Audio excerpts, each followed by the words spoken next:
Engine 2.0 is here, and it's much more than just a firmware update. Hi guys, welcome to Crossfader. My name's DJ Holland, and today is a very exciting day. Engine 2.0 has just dropped, and it brings so many new features, so we've got a lot to cover in this video. Now, the first thing to note is that Engine, a lot of you may know it as Engine Prime. That used to be the software that Denon DJ used exclusively to prepare USB sticks and SD cards for use in their players. Now, Engine has been moved up, and it's now its own entity. It's its own brand, its own company. And what that means is that we can expect other brands and other players and other devices to start using this technology too. It's no longer linked and solely used by Denon DJ. But for the time being, we do only have Denon DJ hardware to use Engine with, and Engine 2.0 is one of the biggest updates that I've ever seen on any media player throughout my entire career. So what exactly is new? Well, we have a brand new desktop app for preparing music for use on Engine OS players, and we have a brand new firmware for Engine OS players. This at the moment is limited to the Denon range, but like I say, don't be surprised if you see other brands jumping on this too.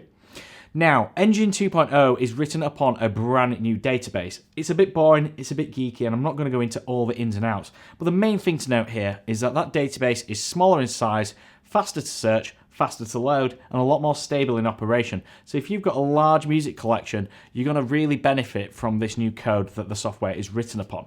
The big headline features are all to do with the players themselves and the firmware they run. And the first thing you may have noticed by these little lights down here at the bottom of the screen is that we have lighting inside the decks now. Now this runs on the sound switch technology. It's called Engine Lighting, and it allows the players, whether it's a standalone XC6000 or SC5000, also the all-in-ones as well, to control lighting. Now how does it do this? Well, using the inbuilt Wi-Fi, we can connect to Philips Hue lights, just like I have down here.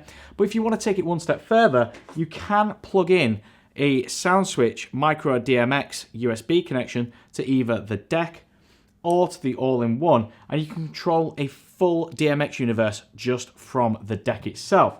So you can go ahead in the sound switch software, set up moving heads, lasers, smoke machines, strobes, you name it, and via the new Engine software on your computer, along with your music exporting, it will also export any sound switch light shows you have made for that as well.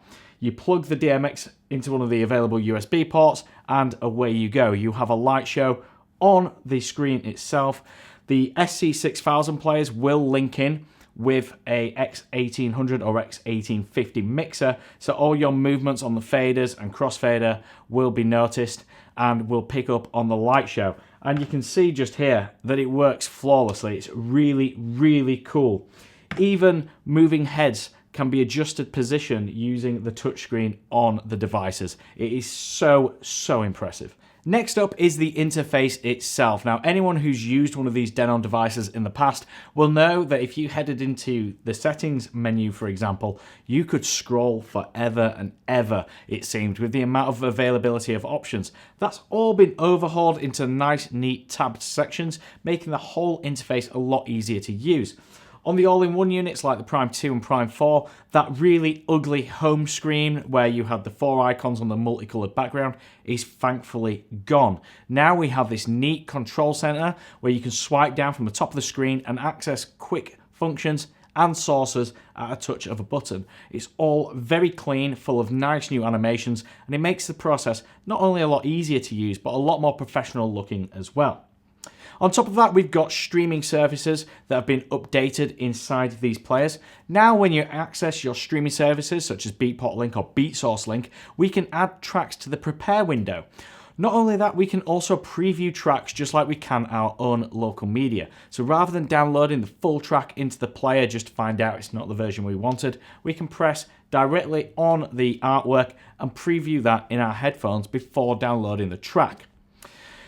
When it comes to playlists and crates used to be a thing in Engine. You'd have a playlist and a crate. It was very confusing. No one really knew which one to use over the other. So it's completely been redone, reuniformed into just playlists now.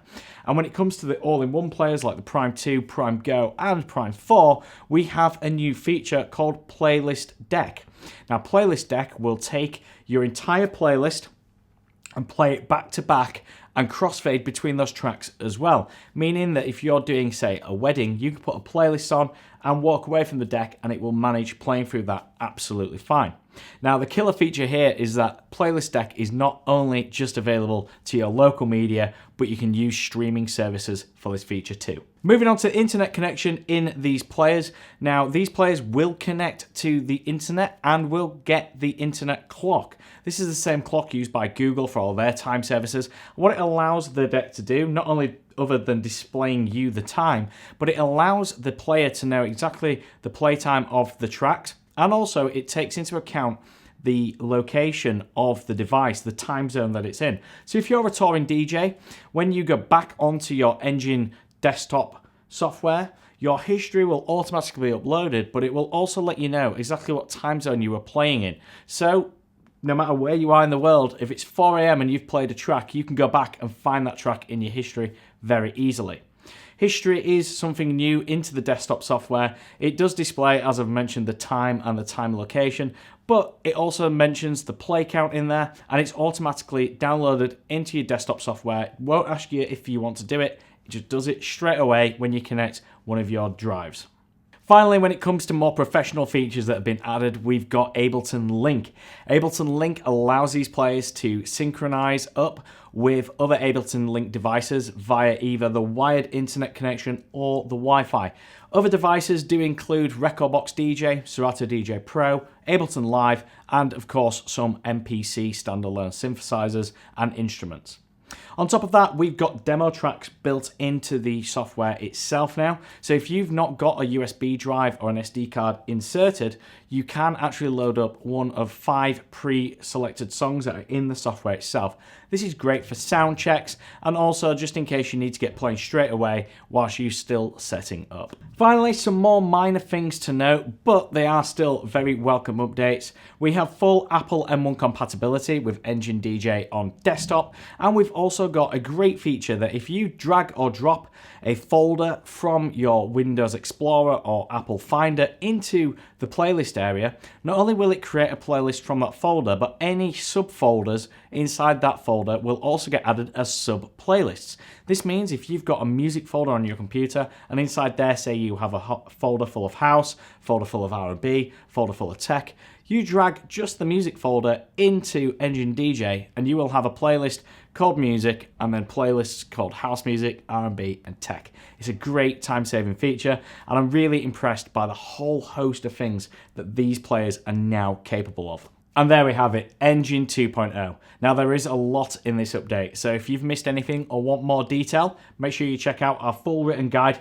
There's a link in the top right-hand corner and also in the description below. Let us know, what is your favorite feature from this brand new software? For me, it's got to be the engine lighting powered by SoundSwitch. The ability to connect over Wi-Fi to Philips Hue lights is not only incredible in its own, but being able to control them just from the screen like this, it's just something else. Also, being able to use a DMX adapter takes that to the next level. But that's my views. What are yours? Let's see them in the comments below. If you've enjoyed this video, please do give it a thumbs up. It helps us out immensely. Subscribe if you've not already done so, and make sure you hit that notification bell as we've got a lot more Engine content on its way. Take care wherever you are, and I look forward to seeing you in another video sometime soon.